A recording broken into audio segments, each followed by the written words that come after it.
Today I'm building a twin-size bed for my daughter's room. It's a very simple build, a beginner's build, and it utilizes 2x2s for the legs, 1x6s for the frame, 2x3s for the support, and 1x4s for the slats. Now, depending on the quality of the lumber, you can get these materials for under $100. If you do go for the select lumber, it's going to cost a little bit more, but the cheaper you go, the more preparation wood may require. So keep that in mind, and with that, let's get started.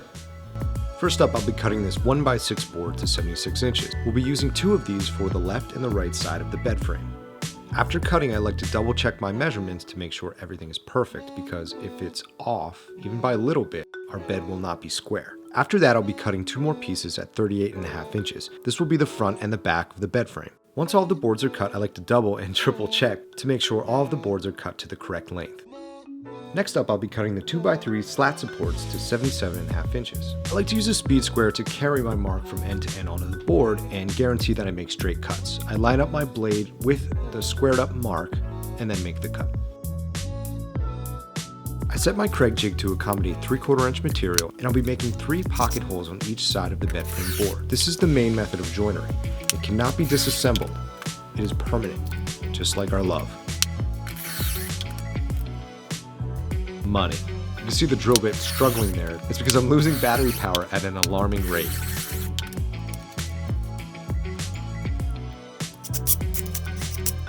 I'll be using 1.25 pocket screws to join my 2x2 legs to the frame. There's probably a good way to do this, but it was eluding me for about 10 minutes. Lay it flush with the table with the leg on the side, and use your Kreg right angle clamp to hold the 2 pieces tightly together, and then screw them in. Because I have a hard time learning and I'm not too bright, I tried to join them again with the legs standing up. Finally, I lay it back down on its side and get back to joining. But I cracked it. I specifically chose oak for the legs because I want them to be strong. This is much stronger than pine and poplar. But because of the type of wood that it is, it needs the fine Kreg screws, and I had coarse, and that's why it cracked. So this is why I can't have nice things.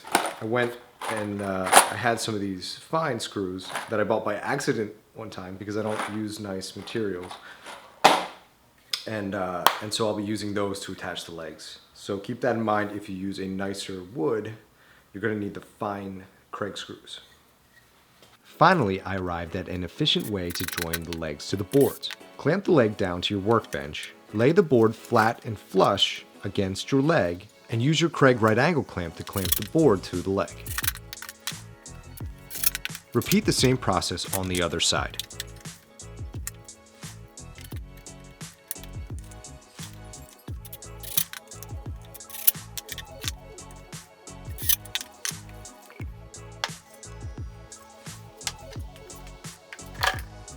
Now that the 2 end pieces are joined to the legs, we need to prepare the left and the right sides of the bed frame. Stand the board up vertically and put 3 pocket holes on each end of the board. Next up, we're going to join the frame together forever. I'm using the Kreg right angle clamp, muscles for downward pressure, and a bit of hope that everything will line up flush. Now that the back and the side rail are joined together, I'm going to try and attach the opposite side rail. Right now I'm trying to think of the best way to join the other pieces of the frame together, and I'm not really sure. I'm going to use my front piece to prop up the already joined long side of the bed frame so that I can join the remaining side of the bed frame that you see on the floor. You like that? You like that?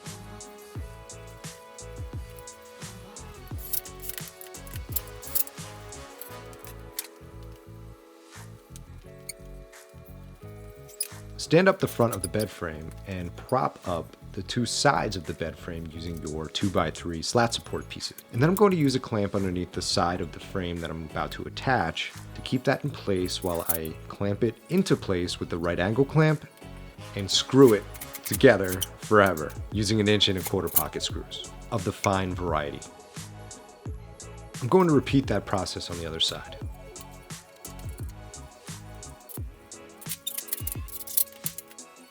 And that's a bed frame, babe. I'll be using wood glue and pocket hole plugs to plug in all of my holes. Liberally apply glue to the pocket hole plug and then insert it into the hole.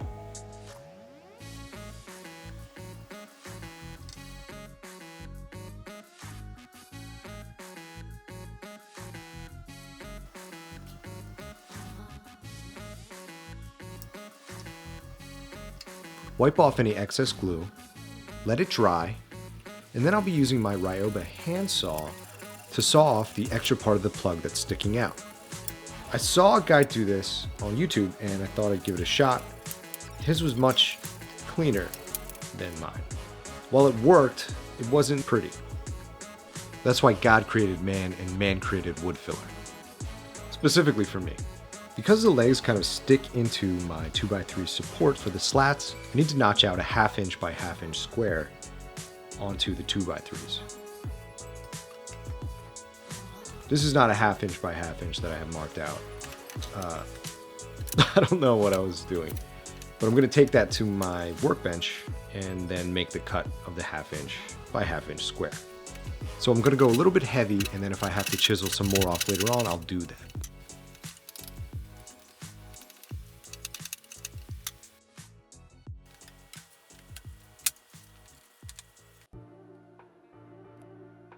That looks pretty good. I'm going to chisel off a little bit on this one end and then attach this to the main frame.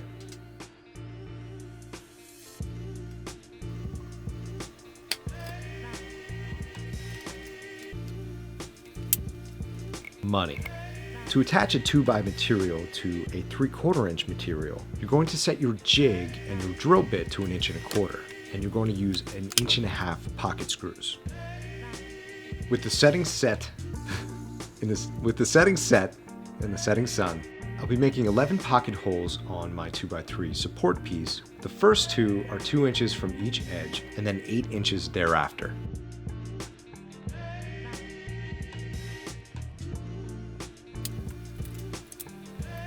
Liberally apply glue to the inside of the 2x3 where it will meet the frame, and then lay that flush with the bottom of the frame. You may have to bring in the big guns and pull out Thor's hammer just to knock everything into alignment.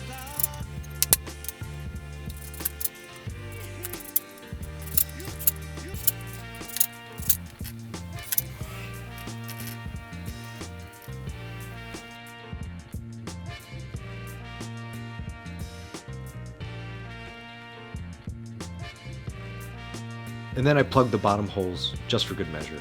I'll cut, fill, and sand those off camera. Because it's a super secret process. No, not really. I just forgot to video it. Repeat the same process for the other 2x3 support piece.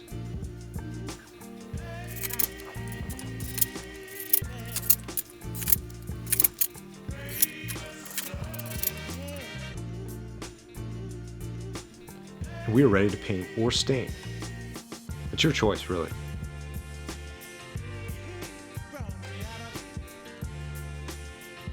I'll be using Valspar's chalky finish paint in the color of Kid Gloves, which is actually just white. On unfinished wood, I like to apply about 2 coats, with the first being diluted a little bit because it's very thick paint. One area where this paint really excels is over old finishes, so if you're ever refinishing old furniture, give this stuff a try.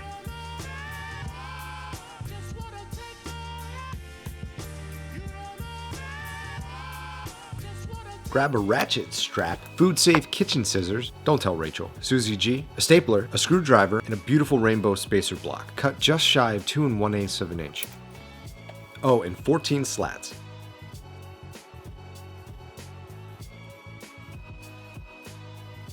Mark out 4 inches off of each end, and that's where I'll be placing the straps.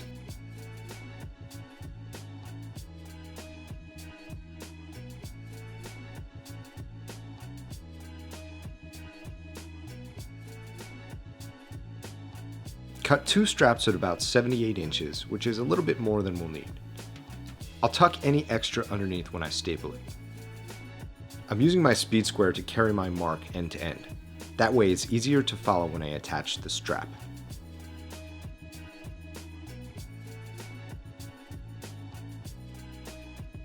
I'm going to attach the straps to the slats using 2 staples on each side of each strap.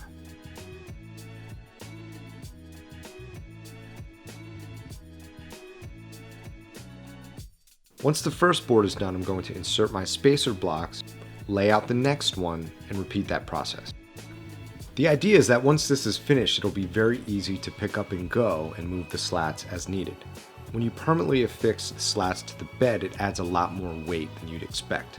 And when you have to maneuver a bed frame up and down the stairs and through tight corners and quarters, you'll be thankful that you can carry the slats separately and have them in a nice little package. You're welcome.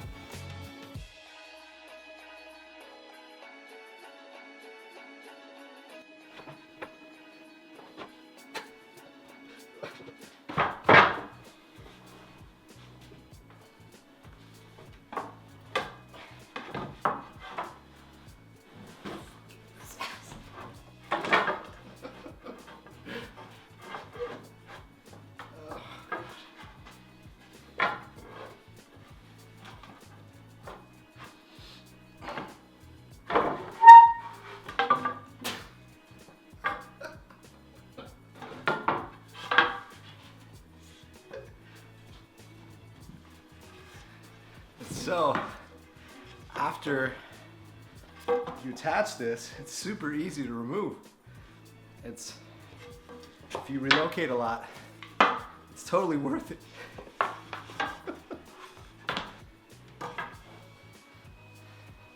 The critical error that I made here was that the slats are just too long. They need to be about 1/8 to 1/4 inch shorter. That way they can slide in and out of the frame easily and they won't get caught. The second mistake that I made was these staples were not long enough. For 3/4 inch material, I would recommend at least 1/2 inch staples. And that is what I'm talking about.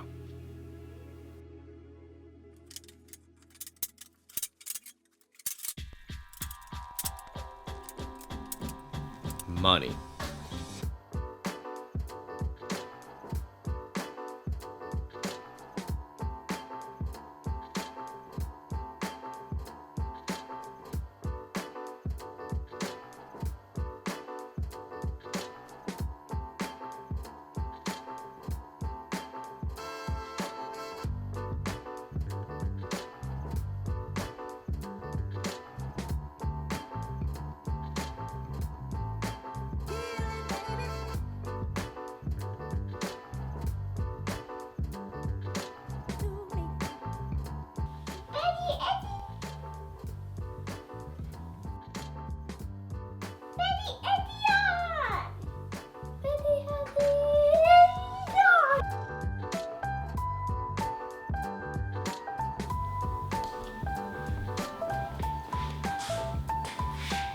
Hey, how's it going? I'm Rick, and this is DIY with Rick, and 1x4s for the slats. This project we made for now. And with that, I think that we should do it. Build it. So let's do it. The main frame is going to be made out of 2x2s for the legs, 1x6s for the side panels. I'm just gonna go make a bunch of shit. Hey, I'm Rick with DIY with Rick. And it uses all construction grade lumber. That's not true. That's just not true. With that, let's DIY with me.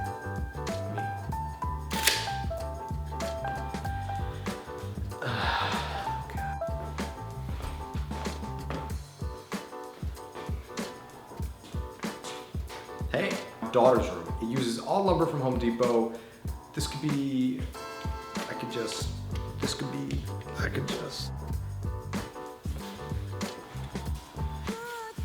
Today I am building a twin-size bed frame out of wood. Join me.